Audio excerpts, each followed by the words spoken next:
Hello everyone, welcome back to e-learning classes of P.N. Mercy High School. As you all know, we have started with the explanation of chapter 7 from your EVS textbooks, and name of our chapter is Animals in Our Life. We have completed understanding the first two topics of this chapter, and today we are going to start with our further explanation on page number 46. So, I request each and every one of you to open your textbooks and come on page number 46 so that we can start with the explanation. In your previous video, you have understood the topic what animals gives us and animals in danger. Today, we are going to start with conservation efforts. So, let's start with the explanation of this given topic. Many people are working hard to save animals which are near extinction. काफ़ी सारे लोग हैं जो बहुत ही ज़्यादा hard work कर रहे हैं उन एनिमल्स को बचाने के लिए जो अप्रॉक्सीमेटली अब ख़त्म होने लगे हैं या नहीं मिलते हैं देखने को. They are known as conservationists. The complete disappearance of an animals from the planet is called extinction. ऐसे लोग जो काफ़ी सारे एफ़र्ट्स कर रहे हैं एनिमल्स को बचाने के लिए जो नियरली डिसअपियर होने लगे हैं उनको हम क्या बोलते हैं कॉन्जर्वेटिनिस्ट. और ऐसे एनिमल्स जिसका अपीयरेंस हमारे प्लैनेट पे से ख़त्म हो रहा है, मतलब ऐसे एनिमल्स जो अब देखने ही नहीं मिलते या बहुत कम बचे हैं उनको हम बोलते हैं एक्सटेंशन.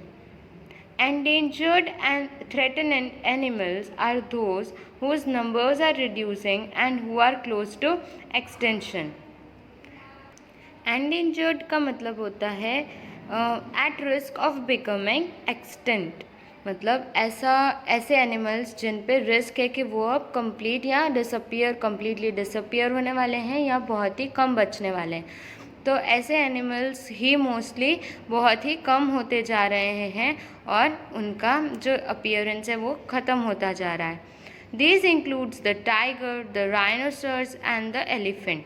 और ये एनिमल्स कौन कौन से हैं? टाइगर्स है, राइनोसर्स है और एलिफेंट्स है.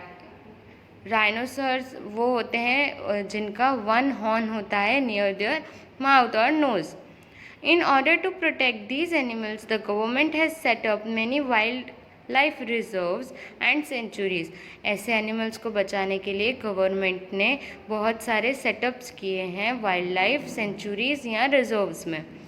Hunting of these animals has been banned. ऐसे एनिमल्स को हंट करना मतलब उनका शिकार करना, उन्हें मारना बैन कर दिया गया है. Project Tiger was launched by the government in 1973 to save Indian tigers. एक प्रोजेक्ट गवर्नमेंट ने लॉन्च किया था 1973 में. क्यों? क्योंकि वो चाहते थे कि जो भी टाइगर्स है उन्हें सेव किया जाए, उन्हें मारा ना जाए. Write down the names of 2 Indian wildlife sanctuaries. Now, below this paragraph, you can find a box or you can see the box which contains the information of a one-horned rhino. हमने ऊपर राइनोसॉर के बारे में पढ़ा. ये box में जो भी इंफॉर्मेशन है ये उनके बारे में या वो लोग कैसे थे, क्या था, वो सब बताती है. The one-horned rhino came very close to extinction. ये जो हॉर्न मतलब सींग, ये जो एक सींग वाले रिनोसॉर्स थे ऑलमोस्ट ये लोगों का एक्सटेंशन है जो वो मतलब वो ऑलमोस्ट ही डिसअपियर हो ही गए थे. By the year 1975, only 600 animals of this species survived in India and Nepal combined. Year 1975 में खाली 600 राइनो ही बचे थे इंडिया और नेपाल को मिला के. Both India and Nepal, along with World Life Fund, have worked towards the conservation of rhinos. अब India और नेपाल इन दोनों ने वर्ल्ड वाइल्ड लाइफ फंड के साथ काम करके इनको बचाने का मोटिव स्टार्ट किया.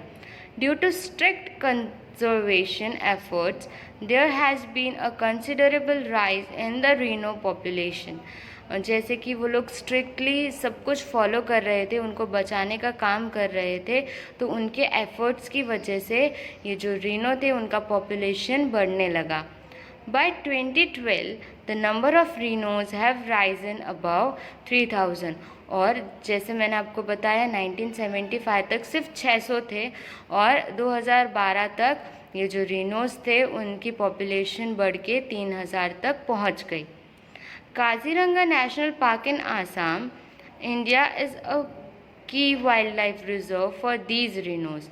आसाम में एक नेशनल पार्क है जिसका नाम है काजीरंगा और जो इंडिया है वो ये वाइल्ड लाइफ रिजर्व्स rhinos के लिए एक की तरह है। Almost 90% of the rhinos are found here और 90% rhino या rhinosaurs हमारे यहाँ पे ही पाए जाते हैं। Nepal's Royal Chitwan National Park has the second largest population of rhinos in the world। जो फर्स्ट पोजीशन होल्ड करते हैं rhinosaurs की या तो rhinos की पॉपुलेशन का वो है India and the second largest population of rhinos is found in Nepal. Nepal में rhinos की सेकेंड लार्जेस्ट पॉपुलेशन मानी जाती है। कहाँ पे? चितवान नेशनल पार्क में। और इंडिया में कौन सा था? Kaziranga national park in Assam. I hope you are clear with the information of one horned rhino। Now look at the next topic, people who depends on animal। अब हम ऐसे लोगों के बारे में पढ़ने जा रहे हैं जो एनिमल्स पे डिपेंडेंट हैं। Human beings also depend on animals for their livelihood in different ways। जो humans हैं वो लोग एनिमल्स पे डिपेंड करते हैं अपनी डे टू डे लाइफ में बहुत अलग अलग तरीके से। They may be animal herders, trainers और charmers। वो लोग कौन कौन हो सकते हैं? या तो एनिमल ट्रेनर्स हो सकते हैं, या तो एनिमल चार्मर्स हो सकते हैं, या तो एनिमल हर्डर्स हो सकते हैं। हर्डर्स का मतलब होता है ऐसे लोग जो एनिमल्स को कंट्रोल करते हैं या उनकी रिस्पॉन्सिबिलिटी लेते हैं। ट्रेनर्स मतलब ऐसे लोग जो एनिमल्स को ट्रेन करते हैं। वेरेस चार्मर्स वो लोग होते हैं जो एनिमल्स को पकड़ के उन्हें अपनी अर्निंग सोर्स के लिए यूज़ करते हैं। फॉर एग्जांपल स्नेक्स को काफ़ी लोग पकड़ लेते हैं और उन्हें अपना जो वो चाहते हैं वो उनसे करवाते हैं। फॉर एग्ज़ाम्पल आप सबने मूवीज़ में सपेरा देखा होगा, वो बीन बजाता है और सांप जो होता है वो उसकी बीन की फ्लूट की साउंड से उस डायरेक्शन में मूव करता है। So these are known as charmers. Now let's try to understand one by one each and every point. Number 1, Gujars are cow and buffalo herders who live in the forest for the western and central Himalayas। जो गुजार्स होते हैं वो काऊ और buffalo का ध्यान रखते हैं, उनको कंट्रोल करते हैं, जो फॉरेस्ट में रहते हैं। कहाँ पे? Western and central Himalayas. The cows are looked after by the women while the men sell milk and dairy products like butter in the village markets। वहाँ पे जो गाय होती है उनका ध्यान कौन रखते हैं? वुमेन्स। जबकि जो मेंस होते हैं वो क्या करते हैं? मिल्क और डेयरी प्रोडक्ट्स जो भी होते हैं जैसे कि बटर है, मिल्क है, घी है, वो सब विलेज में जाके सेल करते हैं, विलेज मार्केट्स में जाके बेचते हैं। The cattle are fed special leaves which make their milk rich in fat।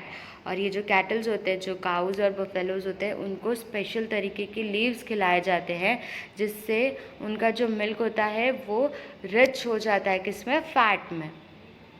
Today, the destruction of village pastures for construction has created a problem for these people।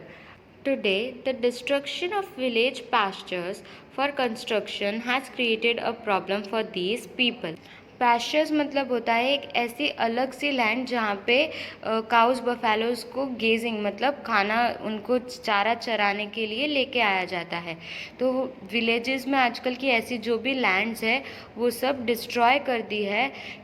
इस वजह से वहाँ के लोगों को उनके एनिमल्स को फीड करने में या फीड कराने में बहुत ज़्यादा प्रॉब्लम्स फेस करनी पड़ती है। So my dear students, this is all for today's explanation।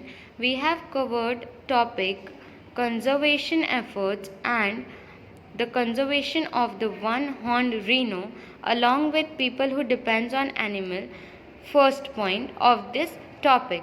Remaining topics of people who depend on animals we will cover in our next video.